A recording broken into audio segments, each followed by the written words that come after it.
તો આજ કથાના પહેલા દિવસે આપ સૌની ઉપસ્થિતિને બહુ હૃદયથી બિરદાવું છું, બહુ આદર સાથે વધાવું છું, પણ આશા રાખું છું કે આપ સૌ સાથે ગાવાનો પ્રયાસ કરો.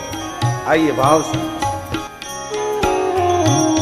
મંગલ ભવન અમંગલ હારી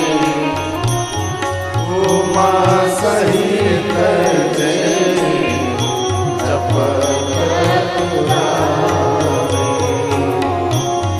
મંગલ ભવન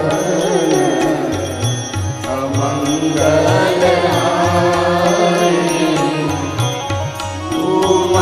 સહિત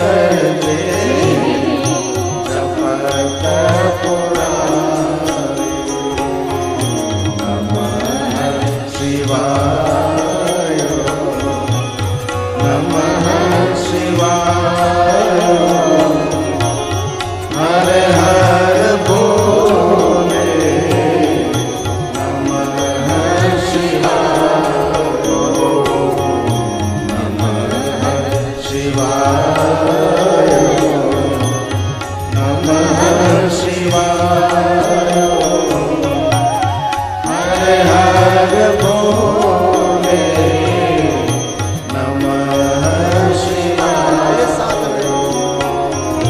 નમઃ શિવાય નમઃ શિવાય હર હર ભોલે નમઃ શિવાય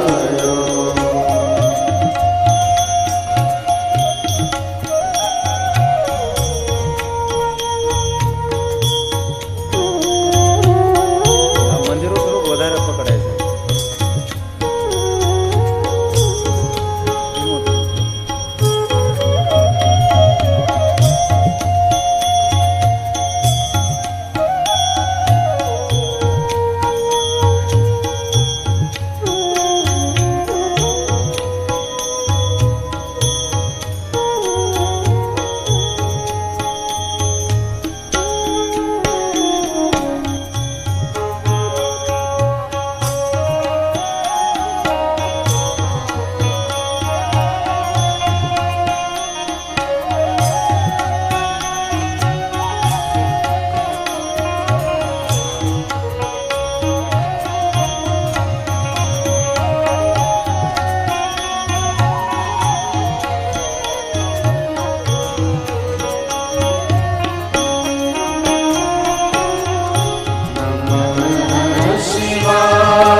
महादेव को याद करो. हे कामनाथ महादेव, हे गिड़बंजर महादेव, गुरुदेव निर्दोषानंद जी को याद करो. आदर से प्रणाम करो.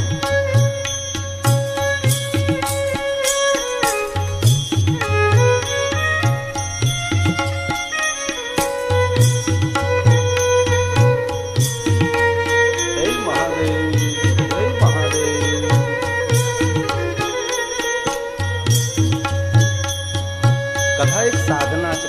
અનુષ્ઠાન છે, આ એક ઉપાસના છે.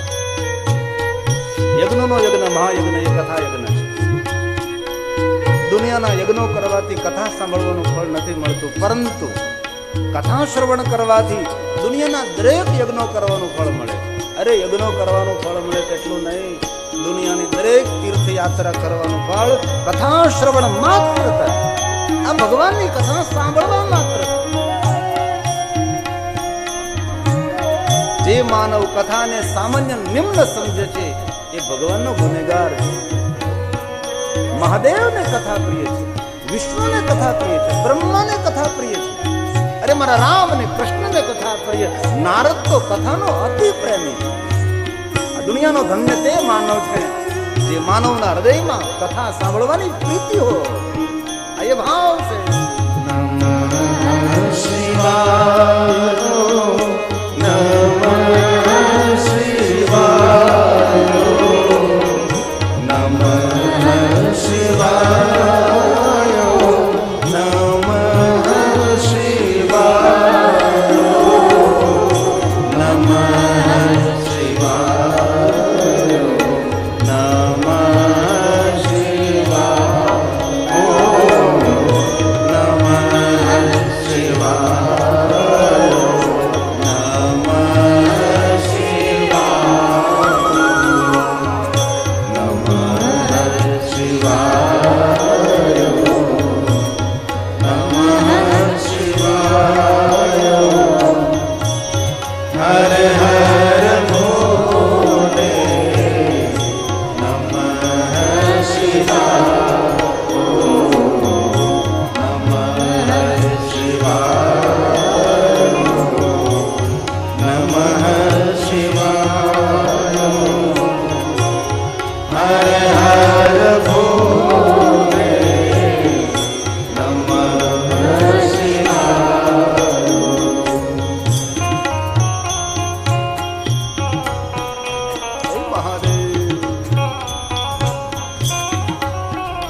કથાનો પ્રારંભ થાય છે, પરંતુ ભગવાન મહાદેવની વંદના છે, માં ભવાનની વંદના છે, ત્યારબાદ ભગવાન ગણેશની વંદના છે. આવો જેમની કથા 9 દિવસ માટે કહેવાની ગાવાની, તો ભગવાન શંકરને પ્રણામ કરીએ. આપણા શબ્દોમાં નહીં, મહર્ષિ ભગવાન વ્યાસજીના શબ્દોમાં. જગત પિતરં શંભો.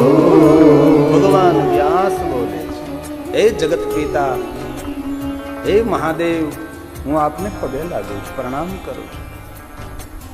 અને આ પૂરા જગતમાં જગત પિતાનું કોઈને જો બિરુદ મળ્યું હોય તો ભગવાન મહાદેવ છે, ભગવાન શંકર છે. અને કેટલો સુંદર શબ્દ પસંદ કર્યો, શંભુ. આમ તો મહાદેવના 1000 નામો છે ને, જે વિષ્ણુ ભગવાનના મુખમાંથી પ્રગટ થયેલા છે. અન્ય કોઈ નામ નહીં લેતા, શંભુ નામ. શા માટે? કારણ કે ભગવાન મહાદેવજી સ્વયંભૂ છે. વિભુ, પ્રભુ, સ્વયંભૂ, શંભુ, આ શંકર ભગવાનના નામો છે. કોઈ માતા દ્વારા નહીં, કોઈ પિતા દ્વારા નહીં, જે સ્વયંભૂ પ્રકાશિત છે, જે સ્વયંભૂ પ્રતિષ્ઠિત છે, એવા ભગવાન શિવ છે, ભગવાન મહાદેવ છે. આ દુનિયાના કોઈ પણ દેવને જગત પિતાનું બિરુદ નથી મળ્યું. પૂરા જગતના પિતાનું કોઈને બિરુદ મળ્યું હોય તો ભગવાન શંકર, એ ભગવાન મહાદેવ છે. તેથી શિવ મહાપણ ગ્રંથના પ્રારંભે મહર્ષિ ભગવાન વેદવ્યાસ જ્યારે ભગવાન મહાદેવને પગે લાગે છે, મહાદેવને જ્યારે વંદના કરે છે, ત્યારે જગત પિતા શંભુ નામ પસંદ કરી અને ભગવાન મહાદેવની વંદના કરે છે. આવો આદર સાથે જેમની કથા ગાવાની છે, કહેવાની છે, સાંભળવાની છે, ભગવાન મહાદેવને પગે લાગીએ. જગત પિતરં શંભો જગતો માતરં શિવાં તત્પુત્ર ચ ગણાધીશં ન ત્વે તદ વર્ણયામહે ન ત્વે તદ વર્ણયામહે ન ત્વે તદ વર્ણયામહે. આ ભગવાન વ્યાસની શરણાગતિ છે. મહાદેવ, માં ભવાની, ભગવાન ગણેશ, હું આપ સૌને પ્રણામ કરું છું, પરંતુ તમારા ગુણ ગાવાનો પ્રયાસ કરું છું. હું સમર્થ નથી, હું અસમર્થ છું. ન ત્વે તદ વર્ણયામહે. આવો ભાવ પ્રગટ કરી મહર્ષિ ભગવાન વેદવ્યાસજી શિવ કથાનો પ્રારંભ કરે છે. બ્રહ્માદિક દેવતાઓ પણ આપનો મહિમા ગાવા માટે સમર્થ નથી. હું કેવી રીતે આપનો મહિમા ગાઉં? શરણાગતિનો સ્વીકાર કર્યો છે. હું અસમર્થ છું તેવો ભાવ પ્રગટ કરી અને ભગવાન મહાદેવની કથાનો પ્રારંભ કરે છે. આવો કથાનો પહેલો દિવસ છે. પુષ્પદંત મહારાજને યાદ કર્યું. જે મહર્ષિ ભગવાન વેદવ્યાસે ભાવ પ્રગટ કર્યો છે એ જ ભાવ પુષ્પદંત મહારાજ. આમાં જે પરમ શિવ ભક્તો હોય ને એ પુષ્પદંત મહારાજની બહુ જ નજદીક હોય છે. એને પુષ્પદંત બહુ ઢુકડો પડે, બહુ નિકટ પડે. કોઈ માણસ ક્યારે આપને એમ કહે કે હું પરમ શિવ ભક્ત છું અને જો એ પુષ્પદંત મહારાજથી પરિચિત ન હોય તો એ સ્વીકારી ન લેવે કે આ પરમ શિવ ભક્ત છે. કારણ કે જેટલા મહાદેવના ભક્ત છે તેને પુષ્પદંત મહારાજ સાથે બહુ નિકટના સંબંધો છે. હમણાં આ એક દિવસ પહેલા મેં અમરાપુરમાં કથાને વિરામ આપ્યો ભભૂતગીરી બાપુના સાનિધ્યમાં. મને કહેતા એક ખૂબ આનંદ થાય. એક ગામની અંદર લગભગ માણસોને પુષ્પદંત રચિત મહિમન સ્તોત્ર કંઠસ્થ છે. કેટલો આનંદ થાય આપણને. એ કેટલા અઘરા સ્તોત્ર છે, તેમનું શબ્દ ઉચ્ચારણ પણ કેટલું કઠિન છે. અરે પુષ્પદંત રચિત સ્તોત્રની ક્યાં વાત કરો? તાંડવ સ્તોત્ર કંઠસ્થ, બાળકોને કંઠસ્થ. આપણને એમ થાય કે આટલી મોટી સાધુની કૃપા, આટલી મોટી ભભૂતગીરીની કૃપા.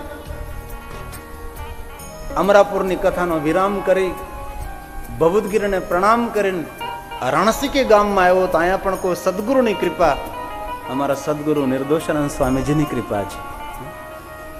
અને મને કહેતા થોડોક પણ ખચકાટ ન થાય. આ ગુજરાતની ભૂમિ પર અસંખ્ય માણસોને શિવ તરફ લઈ જવાનું જો મોટું કાર્ય કર્યું હોય તો આપણા સદગુરુ નિર્દોષાનંદ સ્વામીજીએ કર્યું છે. અસંખ્ય જીવોને શંકર ભગવાન તરફ લઈ જાય. સાક્ષાત શિવ સ્વરૂપ અમારા સ્વામી નિર્દોષાનંદજી, સાક્ષાત શિવ. આટલા પરમ શિવ ભક્ત એકમેક. આમ કહી શકાય કે ભગવાન શિવ કે નિર્દોષાનંદમાં કોઈ ફરક ન પડે. એક તત્વ.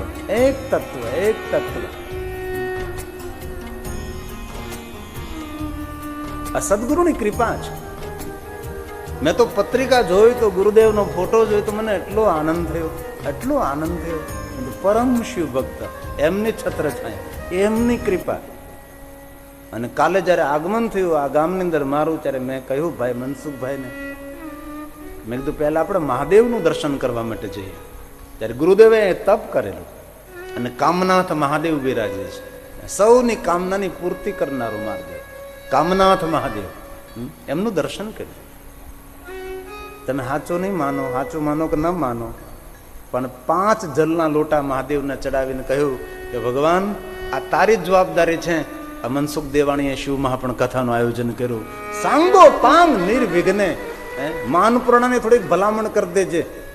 શંકરને કીધું કે માનપૂર્ણાને થોડી ભલામણ કરજે, કારણ કે આનો ભંડાર ખુલ્લા મેકા છે. કામનાથ મહાદેવના જલાભિષેક, મહાદેવની વંદના કરી. એક સાધુની તપસ્થલી, નિર્દોષાનંદ સ્વામીની તપસ્થલી. એક વિદ્વાન વક્તા પાસેથી મેં સુંદર એક કથાનું શ્રવણ કરેલું. મને બહુ જ ગમી એ કથા. એ કથા તમારા સુધી પહોંચાડવાનો મારા શબ્દોમાં પ્રયાસ કરું છું. એકવાર ભગવાન શિવ અને પાર્વતી વિહાર માટે નીકળ્યા છે. બંને નંદી ઉપર સવાર છે. સુંદર મજાનો સંવાદ થતો રહે છે. પાર્વતી અનેક પ્રકારના પ્રશ્નો કરે છે. શંકર ભગવાન પ્રશ્નોનું નિવારણ કરે છે. લગભગ એક પણ કથા મને એવી નથી મળે કે શંકર ભગવાને કોઈ પાર્વતીને પ્રશ્ન કર્યો હોય. બધા જ પ્રશ્નો પાર્વતીએ શંકરને કર્યા છે. અને પુરુષ માટે મોટો પ્રશ્ન હોય ને તો એ પત્ની જ હોય છે. એનાથી મોટો કોઈ પ્રશ્ન પુરુષના જીવનમાં ના હોય. નથી સાંભળ્યું પરણેલો પુરુષ સુખી હતો, એ કોણ હતો એ હજી સુધી ખબર નથી. કોણ હતો એ હજી સુધી ખબર નથી. તો અનેક પ્રશ્નો ભગવાન શંકર પાર્વતીના પ્રશ્નોનો વિવેકપૂર્ણ જવાબ આપે છે. વિવેકપૂર્ણ જવાબ આપે. એમાં બન્યું એવું નંદી પર સવારથી સુંદર સંવાદ કરતા કરતા આમ જઈ રહ્યા હતા. એમાં ભગવાન મહાદેવજી જલ્દી જલ્દી નંદી ઉપરથી નીચે ઉતરી ગયા. જ્યારે પાર્વતીએ વળી પ્રશ્ન કર્યો કે અરે મહાદેવજી શું થયું? આપ નંદી ઉપરથી નીચે ઉતરી ગયા, કારણ કયું? થયું શું? ત્યારે ભગવાન મહાદેવજી પ્રસન્ન મુખ મુદ્રા સાથે કહે છે કે પાર્વતી, આમ સામે જો થોડુંક ઝૂંપડા જેવું કુટીર જેવું દેખાય, આ દેખાય છે, ત્યાં કોઈ સાધુએ તપ કર્યું છે. એ સાધુની તપસ્થલી છે. જ્યાં કોઈ સાધુએ તપ કર્યું હોય ને ત્યાં નંદી પર સ્વાર્થે ન લાય, ત્યાં તો ખુલ્લા પગે યાત્રા કરાય, જેથી કરીને સાધુના ચરણની રજ આપણા ચરણના સ્પર્શ થાય તો આપણો બેડો પાર થાય. આ શંકર, આ મહાદેવ છે. તો તમારું રાણસીકી ગામ કેટલું પાવન, કેટલું પવિત્ર. મને ગઈકાલે કોઈ કહેતા પૂજ્ય બાપુ 1 વર્ષથી વધારે આ ભૂમિ ઉપર બેસી અને શિવ ભજન કર્યું છે, તપ કર્યું છે. એવું પણ હોઈ શકે છે કે નિર્દોષાનંદ સ્વામીના તપના ફલ સ્વરૂપે પણ આપણને આ કથાનો લાભ મળી ગયો હોય છે. કદાચ એમનું પણ તપ હોય, આમનું તો પૂર્વજન્મનું પુણ્ય ઘણું જ. મનસુખભાઈ, નાગજીભાઈ, આખો પરિવાર, તેના પૂર્વજો. અને મને કહેવા દો, શિવ મહાપુરાણમાં તો મહર્ષિ વ્યાસે એમ કહ્યું છે કે જેના આંગણે ભગવાનની કથાઓ થાય તેની 3 પેઢીઓને પગે લાગવું, તેની 3 પેઢીઓને પગે લાગવું. આ મહર્ષિ વ્યાસના શબ્દો છે. જેના આંગણે ભગવાનની કથાઓ થાય એ પેઢી જેટલી ઉપસ્થિત હોય એમને તો પ્રણામ કરીએ, પણ જેટલા જેટલા આ ધરતી છોડીને ગયા છે તેમને પણ પ્રણામ કરીએ. અને હવે જે જે જીવો આ પરિવારમાં આવશે, દેવાણી પરિવારમાં, મનસુખભાઈના પરિવારમાં, કોઈ દીકરો બનીને આવે છે, કોઈ દીકરી બનીને આવે, કોઈ પુત્ર વધુ બનીને આવે છે, જેટલા જેટલા પરિવારમાં પ્રવેશ કરે છે તેને પણ પ્રણામ કરવા પડે છે. જે ઉપસ્થિત પરિવારને પ્રણામ, જે આ લોક છોડીને ગયા છે પવિત્ર આત્માઓને પ્રણામ, અને જે જે હવે પ્રવેશ કરશે, કોઈ દીકરાના રૂપમાં આવે, કોઈ દીકરીના રૂપમાં આવે, કોઈ પુત્ર વધુના રૂપમાં આવે, એવા પવિત્ર આત્માઓ પણ પ્રણામ કરે. કારણ કે 3 પેઢીઓની વંદના હોય છે. જેના આંગણે આવી ભગવાનની કથાઓ થાય છે, જેના આંગણે પ્રભુની કથાના આયોજનો થાય છે, એના પરિવાર અને પૂર્વજો એ વંદનીય બનતા હોય છે. તો આપણા સૌ પર સદગુરુદેવ નિર્દોષાનંદ સ્વામીના આશીર્વાદ છે. તો આપણે પણ આ સ્તોત્રથી પરિચિત હોય ને. પુષ્પદંત રચિત સ્તોત્ર, જેનું નામ છે મહિમન સ્તોત્ર. આશા રાખું છું જેને જેને આવડે તે સાથે સાથે થોડું થોડું ગાય. એક અનેરો આનંદ હોય છે. કોઈ પણ માણસ ગાવાથી તેની ઉર્જા શક્તિને પ્રગટ કરી શકે છે. આ પુષ્પદંતનો પ્રસાદ છે.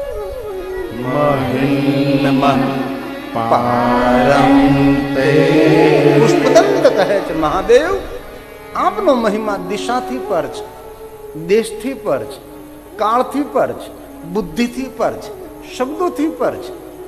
જે વસ્તુ દિશા સાથે, દેશ સાથે, કાળ સાથે, બુદ્ધિ સાથે, મતિ સાથે, શબ્દો સાથે, પુરાણ સાથે જોડાયેલી હોય તે વસ્તુને સમજાવી શકાય, સમજી શકાય.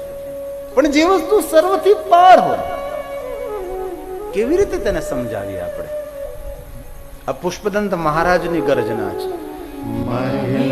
નમઃ પારમ તે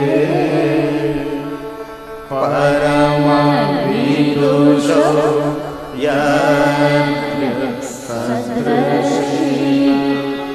સ્તુતિર બ્રહ્માદિ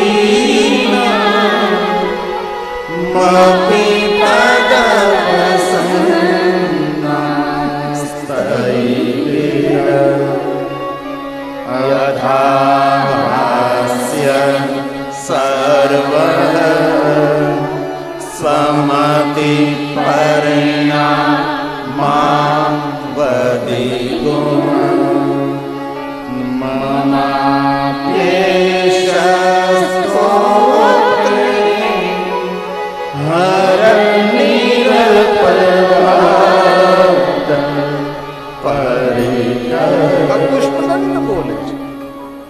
હે મહાદેવજી, હું જે તમારો મહિમા ગાઉં છું નિરપવાદ છે, કોઈ વિવાદને પાત્ર નથી, નિંદનીય નથી, એ તો વંદનીય છે.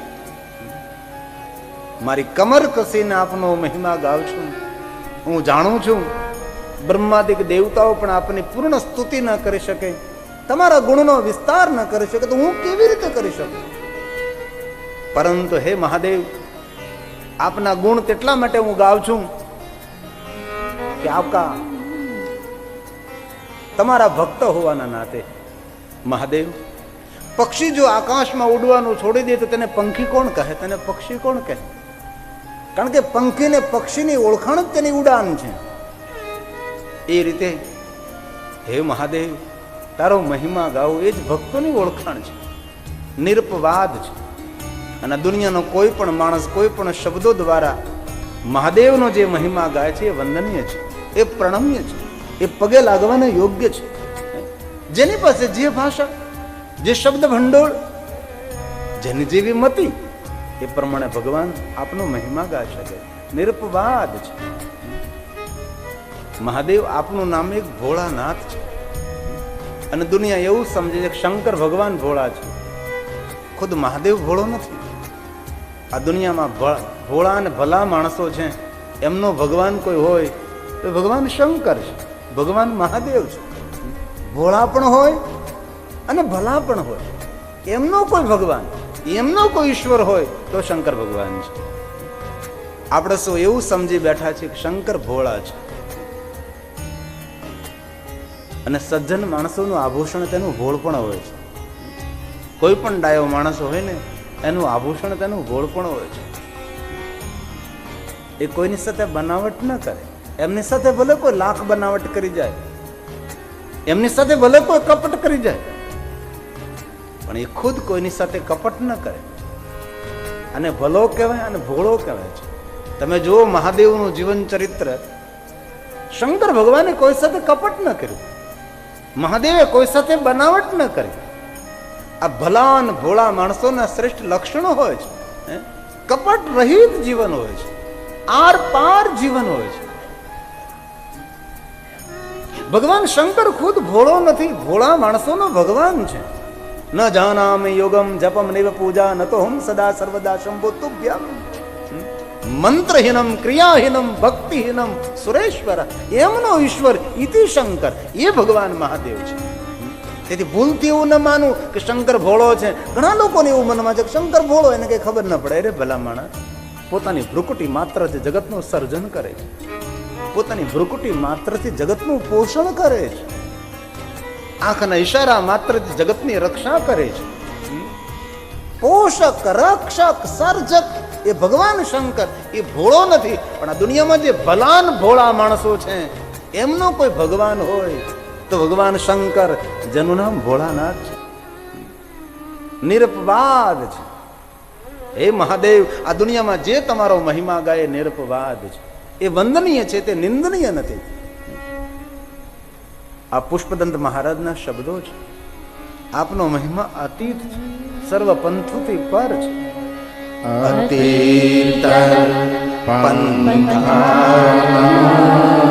એક વસ્તુ બહુ યાદ રાખવા જેવી, જો આમ દેવ અને મહાદેવના સ્તોત્રમાં કેટલો ફરક. આ વિદ્વાનોનો મત છે, કોઈ પણ દેવનો સ્તોત્ર આપ બોલો કે દેવીનો સ્તોત્ર બોલો, એમનો અર્થ સમજાય તો એ ફળ મળે છે. એ સ્તોત્રનો જો અર્થ ન સમજાય તો તેનું ફળ ન મળે. મહાદેવનો કોઈ પણ સ્તોત્ર બોલીએ, એનો કોઈ અર્થ ન સંભળાય, સમજાય નહીં, તો પણ બોલવા માત્રથી ફળ મળે. એટલું જ નહીં, સાંભળવા માત્રથી ફળ પ્રાપ્ત થાય છે. આ દેવ અને મહાદેવમાં એટલો ફરક છે. કોઈ પણ દેવના સ્તોત્ર બોલો, કોઈ પણ દેવીના સ્તોત્ર બોલો, તેનો ભાવાર્થ સમજાય તો ફલશ્રુતિ. મહાદેવના સ્તોત્ર માટે નહીં, કોઈ પણ શંકરનો સ્તોત્ર બોલો, તેનો અર્થ સમજાય ન સમજાય પણ ફલ આપનારું છે. અરે બોલવાથી ફળ મળે તેટલું નહીં, શ્રવણ માત્ર, સાંભળવા માત્રથી તે ફળ મળે છે. એ દેવ અને મહાદેવના સ્તોત્રમાં આટલો ફરક બતાવ્યો છે. પુષ્પદંત મહારાજ કે અતીત છે, બહુ પહેલેથી, જે કાળની કોઈ ગણતરી ન કરી શકે એટલા કાળોથી નિરંતર ગવાતો આપનો મહિમા છે. આ પુષ્પદંત રચિત એમનો પ્રસાદ છે. અતીત પંથા તવ ચ મહિમા વાંગ મન સયો. વાણી અને મનથી પર છે. તમે જો તો ખરા, જે વસ્તુ વાણી સાથે જોડાયેલી હોય તેને સમજી શકાય, સમજાવી શકાય. જે વસ્તુ મન સાથે જોડાયેલી હોય તેને સમજી શકાય, સમજાવી શકાય. પણ વાણી અને મનથી જે પર છે એમને કેવી રીતે સમજીએ, કેવી રીતે સમજાવી શકીએ છીએ? પુષ્પદંત મહારાજ આ રીતે હું અસમર્થ છું તેવો ભાવ પ્રગટ કરે.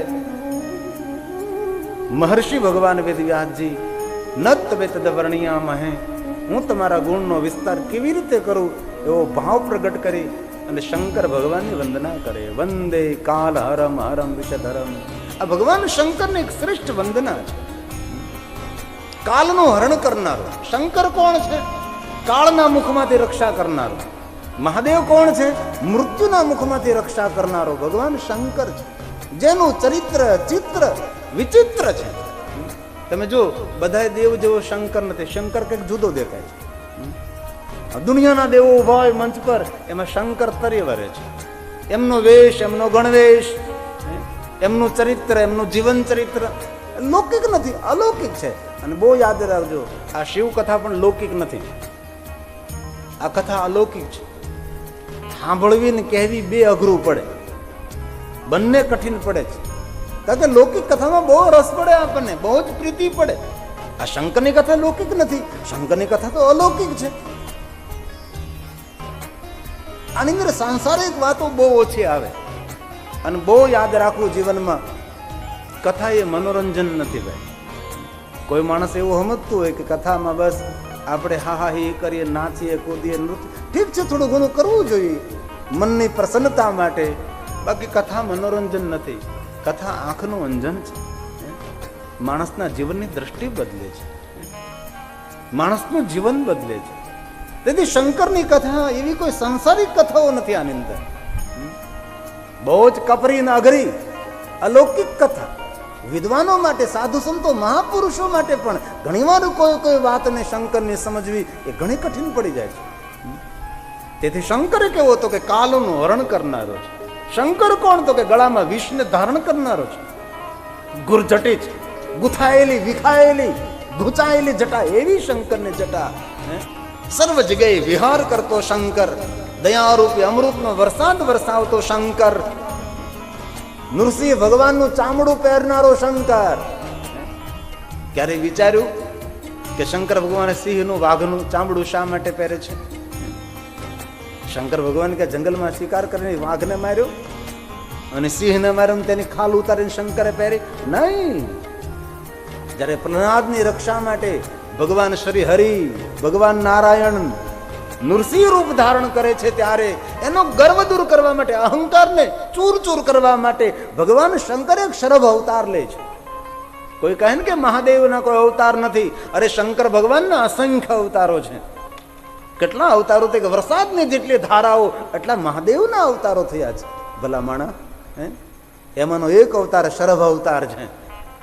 જ્યારે પ્રહલાદની રક્ષા કરી નૃસિંહ ભગવાને, અને પછી ક્રોધ સમાતો નહોતો, અહંકારી બની ગયા, સૌનો શિકાર કરવા લાગ્યા, ત્યારે ભગવાને શરભ રૂપ લીધેલું અને પોતાના નોર વડે નૃસિંહની આખી ખાલ ઉતાર લીધેલી.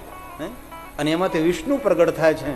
અને નૃસિંહ ભગવાનની ઉતારેલી ખાલ એ મારો શંકર પોતાના અંગ ઉપર પહેરે છે. એ જે શંકરનું વાઘનું ચામડું, એ જે શંકરનું સિંહનું ચામડું. આ વંદનામાં તે શબ્દોને વર્ણવામાં આવ્યા છે. આવો મહાદેવને પગે લાગીએ આપણે. વંદે કાલ હરમ હરમ વિષધરમ. મને એક દેવ તેવો દેખાડો કે જેને ગળામાં વિષને ધારણ કર્યું હોય. દુનિયાનો કોઈ એક દેવ તો તમે પકડીને અહીંયા લાવો કે આને પીધું ઝેર. અમૃત પીનારા દેવ આપણી પાસે ઢગલા બંધ છે. અમૃત માટે પડાપડી કરનારા દેવ છે. પણ દુનિયાના 33 કરોડ દેવતાઓ તો એક દેવતાઓમાં આપણને કહો કે જેને વિષ પીધું હોય, જેને વિષને ધારણ કર્યું હોય, જેને કંઠમાં ઝેર રાખ્યું હોય, ભગવાન સ્વામીને નીલકંઠ વર્ણી કહેવાય, બાકી નીલકંઠ તો શંકર જ કહેવાય ને. જેને કંઠમાં ઝેર રાખ્યું છે એવો શંકર, એવો મહાદેવ છે. અને એક વાત કહું, જે દિલથી શંકરને સમર્પિત છે ને એનું અકાળે કોઈ મૃત્યુ ન થાય. ભલા માણસ જે હૃદયથી મહાદેવને સમર્પિત થયા, પૂર્ણ ભરોસો. કેટલો ભરોસો? અંગ ઉપર જેટલા રૂવાડા છે તેના કરતા કોટી ગણો ભરોસો જેને શંકર ઉપર હોય તેનું અકાળે મૃત્યુ ન થાય, તેનું અકસ્માતે મૃત્યુ ન થાય. મૃત્યુને હરનારો દેવ છે, કાળને હરનારો દેવ છે, કાળને નાથનારો દેવ છે. તેથી શંકરનું નામ છે ને મહાકાલ. કાળનો પણ કાળ છે, કાળનું ભક્ષણ કરનારો દેવ ભગવાન શંકર, ભગવાન મહાદેવ છે. એક વાત કહું, આ ધરતી પર મહાભાગ્યવાન કોઈ માણસ હોય ને, જેના ભાગ્યની કોઈ સરાહના ન કરી શકે, એવો કોઈ મોટો ભાગ્યવાન જો આ ધરતી પર માણસ હોય ને, તો એક જ માણસ હોઈ શકે છે, જેના હૃદયમાં શંકરની ભક્તિ હોય છે. એનાથી કોઈ મોટો ભાગ્યવાન આ ધરતી, આ ઋષિ મુનિઓની ગર્જના છે, આ ધરતીના દરેક સાધુઓની ગર્જના છે, દરેક ઋષિ મુનિઓની ગર્જના છે. ધરતી પર મહાભાગ્યવાન, અતિ ભાગ્યવાન, જેના ભાગ્યની સરાહના કરવા માટે દુનિયામાં કોઈ શબ્દોનું સર્જન નથી થયું, એવો કોઈ અતિ ભાગ્યવાન કોઈ માણસ હોય તો એ જ હોઈ શકે છે જેના હૃદયમાં મહાદેવની ભક્તિ છે, જેના હૃદયમાં શંકર પ્રતિ પ્રેમ છે, જેના હૃદયમાં મહાદેવ પ્રતિ આદર છે. અને બીજી વાત હું આદરથી કહી શકું છું, આ ધરતી પર જે મહાદેવના ભક્તો છે ને, એ શંકર ભગવાનના ભક્તો છે, એ દેવતાઓ માટે પણ વંદનીય છે. ભલા માણા, થોડુંક તો વિચારીએ આપણે કે જે મહાદેવના ભક્તો હોય, દેવતાઓ માટે જો વંદનીય હોય, દેવો માટે જો શિવ ભક્તિ વંદનીય હોય, તો માનવ માટે કેટલું ઊંચું સ્થાન હોય તેનું. પછી કોઈ પણ જાતિનો, કોઈ પણ જ્ઞાતિનો, કોઈ પણ વર્ણનો, કોઈ પણ દેશનો, કોઈ પણ દેશનો જે માનવ મહાદેવનો ભક્ત છે એ દેવતાઓ માટે વંદનીય છે, દેવતાઓ માટે વંદનીય છે, ભુવનના દેવો માટે વંદનીય છે. તો આપણા માટે તો દર્શનીય હોય ને, આપણા માટે તો દર્શનીય હોય છે.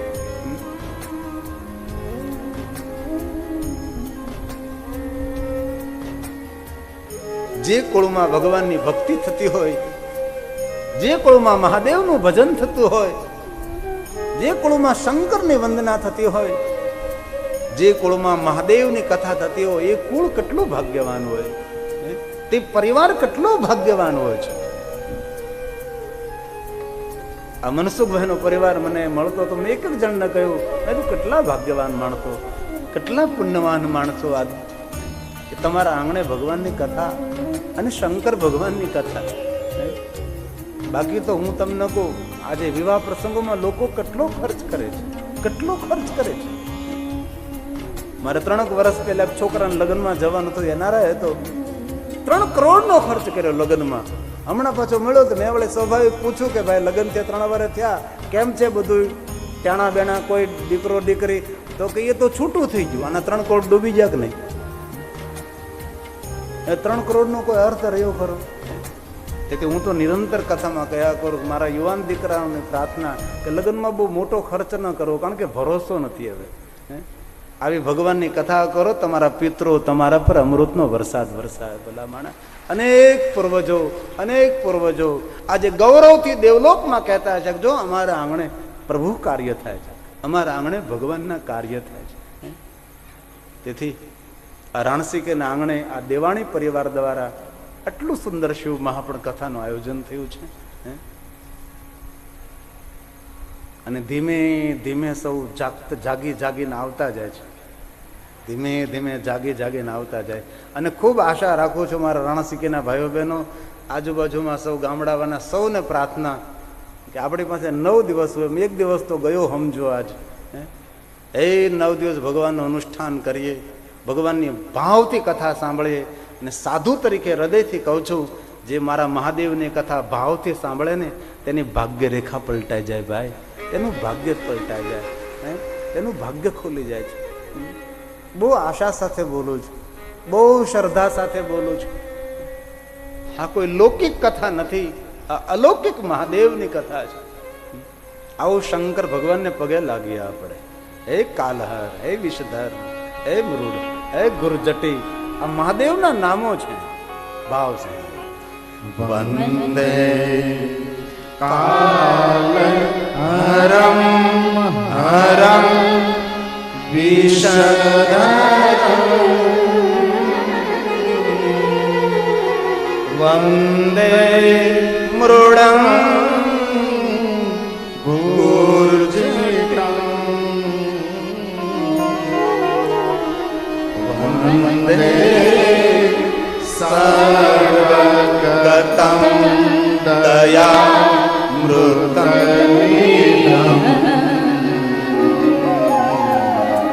વંદે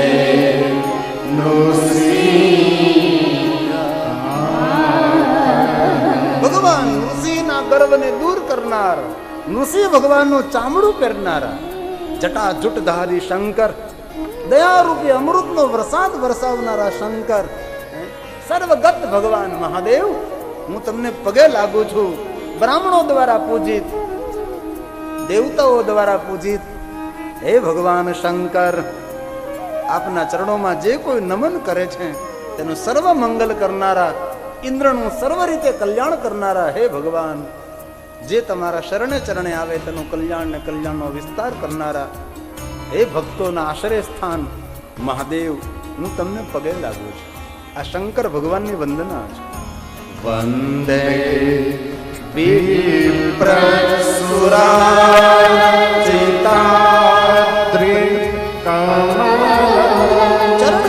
ચરણ કમલ હે મહાદેવ. વંદે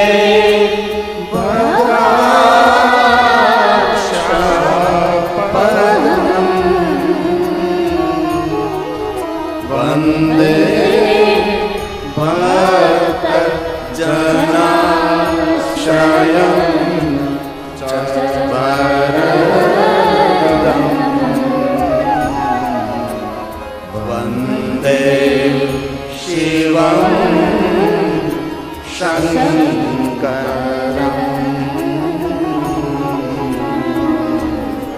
વંદે શિવમ શંકર. પ્રયાગ તીર્થને પ્રણામ કરી, મહાદેવને પ્રણામ કરી, મા ભવાનીને પ્રણામ કરી, ગણેશ ભગવાનની વંદના કરી, હવે શિવ મહાપણ કથાનો પ્રારંભ થાય છે. મહર્ષિ ભગવાન વેદવ્યાસ છે. પ્રયાગ તીર્થમાં સૂત પુરાણના મુખમાં, શૈનકાદી ઋષિઓના મુખમાં શબ્દો મૂકી સૂતનું સંબોધન કરી અને સૂત પુરાણને મહાભાગ્યવાન કહી અને હવે કથાનો પ્રારંભ થાય છે. આજ પહેલો દિવસ છે ને, ધીરે ધીરે ધીરે કથાના દ્વાર ખોલે, ધીરે ધીરે કથામાં પ્રવેશ થાય છે. સૂતનું સંબોધન થયું છે. એક એક શ્લોક મહાદેવની વંદના છે, એક એક શ્લોક શંકર ભગવાનની પૂજા છે. આ એ ભાવ છે સોને સૂત સૂત મહાભાગ. આપ સૌ જાણો છો તે રીતે જે જે વસ્તુ મહાદેવ સાથે જોડાણી તેને મહાશબ્દથી સંબોધિત કરી છે. અહીંયાથી શરૂઆત કરો. આપણે શિવ પુરાણ નથી બોલતા, શિવ મહાપુરાણ. આપણે શંકર ભગવાનને દેવ નથી કહેતા, શું કહીએ? મહાદેવ. શંકરની પૂજાને પૂજા નથી કહેતા, મહાપૂજા. શંકર ભગવાનની આરતીને આરતી નથી કહેતા, મહાઆરતી. મહાદેવના પ્રસાદને પ્રસાદ નહીં, મહાપ્રસાદ કહીએ છીએ. શિવની રાત્રિને રાત્રિ નહીં, મહાશિવરાત્રિ કહીએ છીએ. શંકર ભગવાનની કથાનું શ્રવણ કરવાથી પુણ્ય ન મળે, મહાપુણ્ય મળે છે. મહાદેવની કથા અદ્ભુત નહીં, મહાઅદ્ભુતામ કથા. જે જે વસ્તુ મહાદેવ સાથે જોડાણે શિવ કથા સાંભળે છે તે ભાગ્યવાન નથી, એ મહાભાગ્યવાન છે. તેથી જેટલી વસ્તુ મહાદેવ સાથે જોડાણે છે તેને મહાશબ્દથી સંબોધન કરે છે. કાલ પણ શંકર ભગવાન સાથે જોડાય ને ત્યારે મહાકાલ બોલાય છે. કાલ એકલો હોય તો કાલ બોલાય છે, પણ શંકર ભગવાન સાથે જ્યારે જોડાય છે એ મહાકાલ બને છે. અહીં મહાશબ્દનો પ્રયોગ થયો છે. મહાત્માઓ બોલે છે, હે સૂત સૂત સૂત મહાપાર ચિરંજીવ સુખી ભવ યસ્રા વયસી ન સ્થાત શંકરો પરમા કથા શંકરો પરમા કથા. માનવ માત્રનો પરમ મંગલ કરનારી, માનવ માત્રને શાંતિનું દાન કરનારી એવી ભગવાન શંકરની કથા કહો. કથા કઈ વસ્તુનું દાન કરે છે? તો કે શાંતિનું દાન કરે છે. કથા કઈ વસ્તુ આપે? તો કે શાંતિ આપે છે. મહાદેવની કથાથી માનવ માત્રને શાંતિની ભેટ મળે છે. અમારા માતોશ્રીનું નામ પણ શાંતિબા છે ને, મનસુખભાઈના માતોશ્રી શાંતિ, એ ભગવાન આપે છે. શાંતાબા નામ છે. અને કન્સ્ટ્રક્શનનું નામ પણ શાંતિ કન્સ્ટ્રક્શન છે ને, કેટલું સરસ નામ છે. ભગવાન મહાદેવની કથાથી શાંતિ ઉપલબ્ધ થાય છે. શાંતિ સ્તયને વિના નહીં. મહાદેવના ભજન વગર ને ભગવાનની કથા વગર ભલા કોને શાંતિ મળે? કોને શાંતિ મળે? શંકરો પરમામ કથા. હવે શું મહાપણ કથાનો પ્રારંભ થાય છે. કોઈ વડીલોને એમ થશે કે આ 1 કલાકથી કથાનો પ્રારંભ થાય, કથાનો પ્રારંભ થાય, તો અત્યાર સુધી આ શું થઈ રહ્યું છે? તો ધીરે ધીરે ધીરે કથાના દ્વાર ખોલે.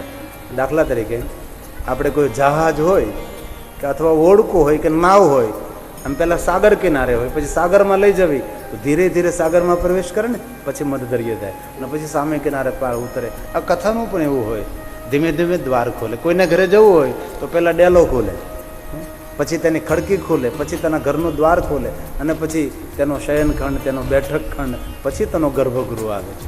કથાની અંદર પણ એવું હોય, ધીરે ધીરે કથામાં પ્રવેશ થતો હોય છે.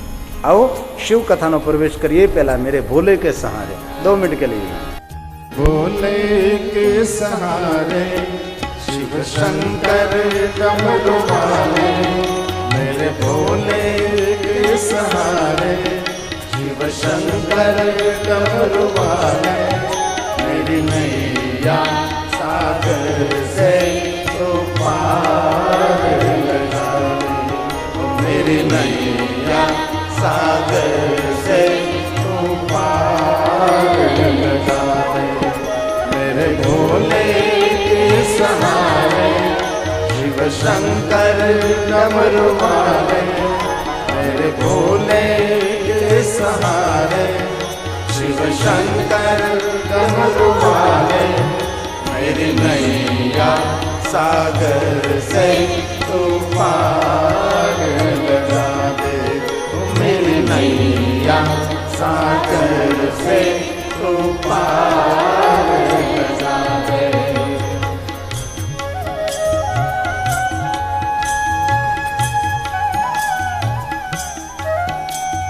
जय महादेव, जय महादेव. जय कामनाथ, जय भीमनाथ, जय रामनाथ, जय भूतनाथ, जय बाड़नाथ, जय भिड़भंजन महादेव.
शंकर डमरू वाले मेरी नैया सागर से पार लगा दे। मेरी नैया सागर से पार लगा दे।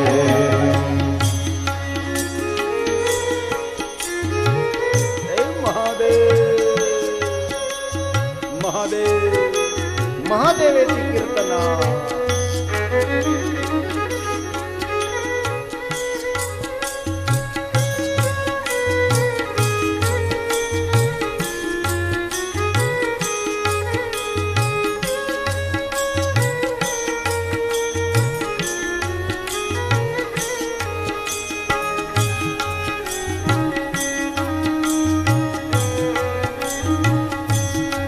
बाबा को याद है।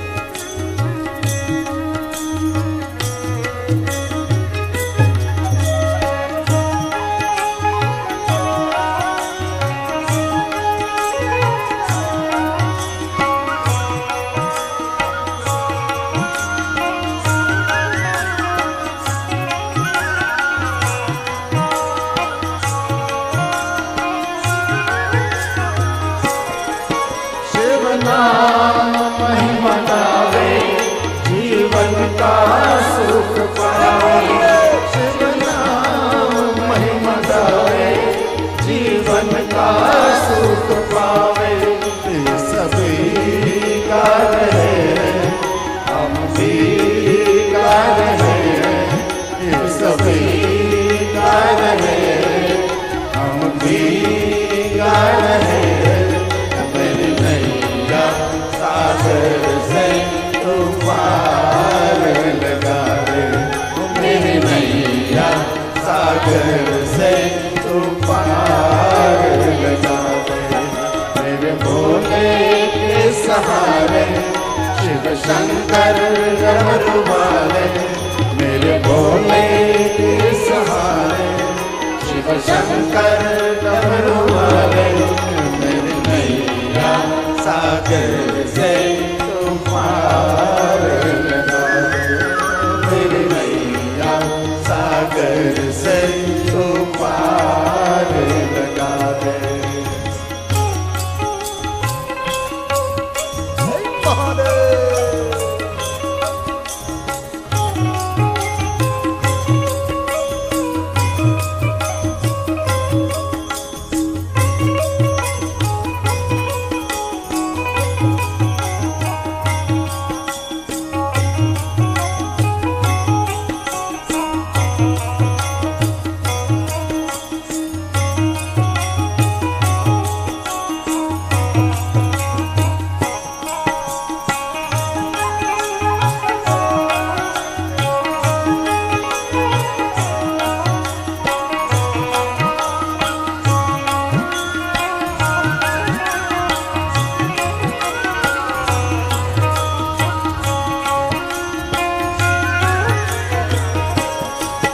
मेरे भोले के सहारे शिव शंकर डमरू वाले। मेरे भोले के सहारे शिव शंकर डमरू वाले। मेरी नैया सागर से तू पार लगा दे। मेरी नैया सागर से तू पार लगा दे।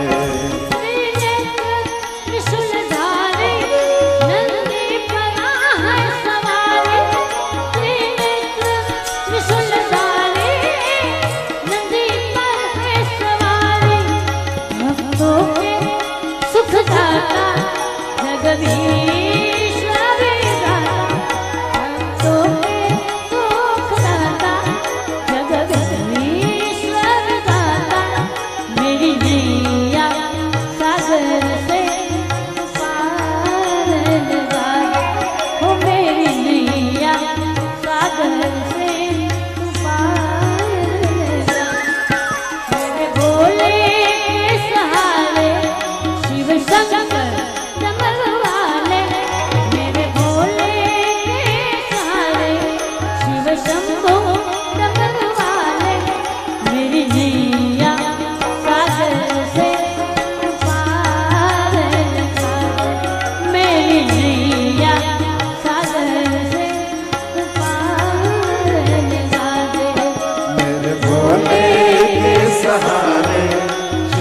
शंकर कमल वाले मेरे भोले के सहारे शिव शंकर कमल वाले मेरी नैया